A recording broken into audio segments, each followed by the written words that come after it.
Hi, I'm Benjamin Hunting with Auto by Tel, and this mythical beast that you see here beside me is a 2015 Lamborghini Huracan LP610-4. What can I say about the Lamborghini Huracan? It's absolutely crazy. It's bonkers.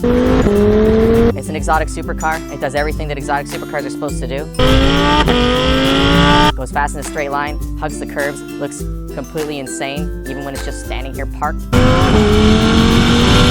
But at the same time, there's something about the Huracan that maybe you couldn't get from previous Lamborghinis or even some Ferraris that it competes with directly, and that's that this is a very civilized car. In fact, the Huracan is an interesting example of just how far supercars and exotics have come since the days when someone took a right-angle protractor and designed a crazy-looking wedge shape and gave it too much horsepower. The Huracan, it wouldn't be a stretch to say, is an easy car to live with on a daily basis. You could, theoretically, commute to work every single day in the Huracan and not come out the worse for wear, which is more than you could say for a lot of high-performance cars out there, exotic or not. And that's all well and good, but we all know that no one really cares about commuting in a Huracan. All people care about is driving at insanely fast speeds, getting away with it, and then bragging about it to their friends. And this car is perfect for that, whether you're on a track, a rural road that no one else knows about, or the interstate at 4 in the morning. This is a car that will do over 200 miles an hour in a straight line, has the brakes to haul you down from that speed when you need to stop because you see flashing lights in the distance, or maybe because you scared the crap out of yourself. And it also has the handling so that if you want to explore somewhere between 100 and 200 miles an hour on a twisty road, you can do that and not die. And I think that's an incredible accomplishment for a well-rounded supercar, especially one like this one that is as friendly as a pussycat when you're just driving around town. I'm going to start this review somewhere unusual when talking about a supercar, and that's with the doors. Now, this is the most affordable Lamborghini you can buy, and by affordable, I mean it's just under $250,000. It starts around $237,000. So the word affordable probably doesn't really apply here, but in the world of Lamborghini, we're just going to give it to them and let them use it. As a result, you don't get 3 common doors. What I mean is, you don't have the billionaire doors that pop open like this, or scissor open, or you have to like punch the window out and jump out like a superhero while the car spins, rolls over in flames, and you make your huge entrance. You have very normal, very easy to use doors. And it might not seem like a lot, but these doors are an apt metaphor for the Huracan's personality. This is an absolutely insane vehicle, but getting in and out is easy, there's no hassle, and it doesn't make you crazy if you're in a parking garage and you don't know if your doors are going to clear the roof. Once you open the door and you get inside the Huracan, you're not going to be disappointed by the $250,000 price tag and thinking that you somehow got the bargain Lamborghini. No, this is a gorgeous interior. More than that, it is a ergonomic interior. You're not cramped, you're not hunched over. The only thing about the cockpit of the Huracan that I would say is a little difficult to deal with is visibility. Out the sides, it's very low, and out the back, forget about it. Backing this car up is a hassle. You have a rear view camera and nice mirrors on the side that are actually fairly large and give you a good idea of what's going on, but it's still nerve-wracking. Everything else though, even if I'm not very tall, but I've had people who are well over 6 foot in this car just commenting on how well they fit inside of it, and that's unusual. You have a lot of beautiful looking switchgear. Part of it's sourced from Audi, you have the MMI system, but the rest of it is fairly unique to the Lamborghini. You can flip up this, start the car. Sufficiently dramatic. You have this nice reverse pull for the transmission. Pull it like that, you're in reverse. Push this for park. If you want to get into drive, it doesn't really have a drive, but you grab first gear with these giant paddles and you're good to go. You can have it in automatic mode or manual mode depending on how you want to drive. Something else that's nice about this car is the fact that there's no screen on the dash. In this world where we're bombarded by infotainment options, screens are popping up everywhere. In a lot of cases, they don't really fit with the aesthetic of the vehicle. But in Lamborghini Huracan, you have the screen integrated into the gauge cluster, and it's completely configurable like you would in any other car. You can show your entertainment options, navigation, etc., etc. But it pops up here beside the speedometer. You don't have this ugly pop-up screen in the middle of the dash, ruining what's otherwise a very nicely styled and fairly tasteful interior treatment. I happen to like the orange Alcantara and leather inside the car. I think it's a nice touch that matches the exterior, and it reminds me a little bit of a baseball glove or whatever baseball equivalent sport they play in Italy. More important, while it might seem over the top to have orange leather inside your Lamborghini, it's actually fairly restrained by exotic car standards, and this is one of the most tasteful exotic interiors I've ever seen.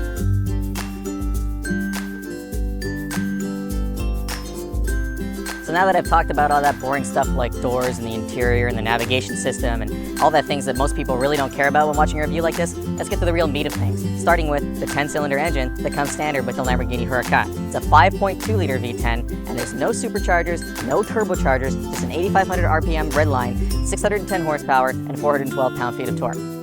That's exciting. This is a very exciting drivetrain. It comes matched with a 7-speed dual-clutch automated manual transmission. I know some of you are thinking, automatics, how is that exciting? Didn't the Gallardo have a manual transmission that I could order? Isn't this a similar engine that came with that car? Why am I so angry all of the time? Well, I can tell you why you're angry, because you haven't driven it yet and you don't know that it's actually just as exciting to be able to blip the throttle with paddles as it is with a manual transmission when you have such an engaging drivetrain as this one happens to be. You'll also be thinking, those stats sound familiar. Can I buy an Audi R8 and get something very similar underneath the hood or rear hood or whatever you want to call this? Yes, you can. In fact, both cars are very similar mechanically. They have the all-wheel drive system, similar transmissions, similar engines, but Lamborghini's engineers have been allowed to tune this one to have different characteristics out on the road, and it gives them more brand separation than you would normally expect from vehicles that share similar platforms. At the same time, this car looks nothing like an R8. You could say that both cars are eye-catching, but I would say that the Huracan is eye-searing. This thing is absolutely going to rip the eyeballs right out of anyone's sockets, anyone who's walking by. It's like a magnet. They just turn towards it. I have never been photographed more than I have in the last couple of days just driving around this thing. Every single person gets a camera out. I'm sure I'm on a million YouTube accounts, Facebook accounts, Instagram, all that social media that's out there that I don't even know about because I'm just too old. And it's a humbling experience because I realize it has absolutely nothing to do with me and everything to do with the car. But it's also somewhat alarming because one of the unknown dangers of exotic ownership is the fact that people will zoom up behind you, beside you, in front of you, and then forget that they're driving because they're taking a picture or a video of you, and then they hit your car or try to hit your car. So I don't know if there's a warning in the manual for the Lamborghini that tells you to watch out for this. I don't speak Italian, so I couldn't read it, but it's really something that they might want to consider putting in there.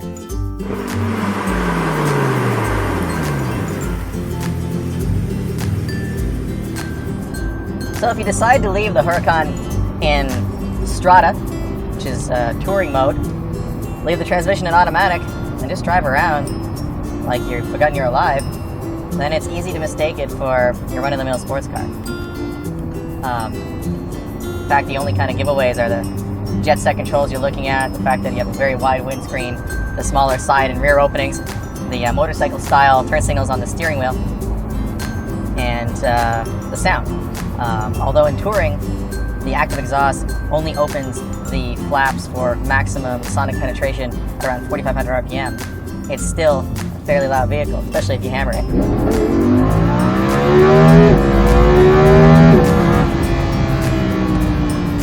Of course, there's something to be said about a supercar that you can put in touring or strada mode, as it's called in Italian, and just putter around at normal speeds and drive like you're the reanimated corpse of someone who doesn't care about performance. But I prefer put it in sport, hit the manual button, and just go.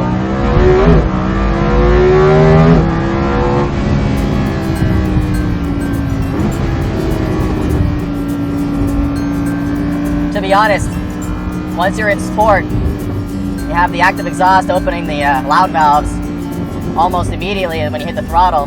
The magnetic suspension system stiffens up that much more. You get a little more weight in the steering. Transforms the car. Sure, the car is fast all the time, but once it's in sport, it's not only fast, but it's egging you on. It wants you to get a ticket. It wants you to see how fast you can clip that next apex. It wants you to test out the fact that this has a 200-mile-an-hour top speed. The most intriguing thing about this car is the fact that after sport, there's Corsa, or race mode. Race mode backs off the electronic nannies even further. You have far less stability control and traction control, makes the suspension as stiff as possible, the steering as tight as possible, and it also gives you launch control.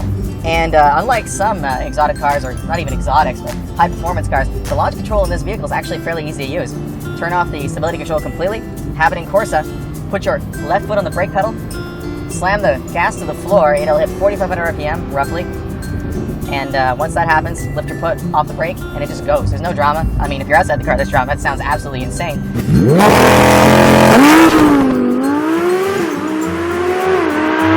But if you're inside the car, it simply feels as though you've been strapped onto a rocket and launched into space. And the end result is a 0 to 60 run of 2.9 seconds, which is thoroughly believable in a car like this one.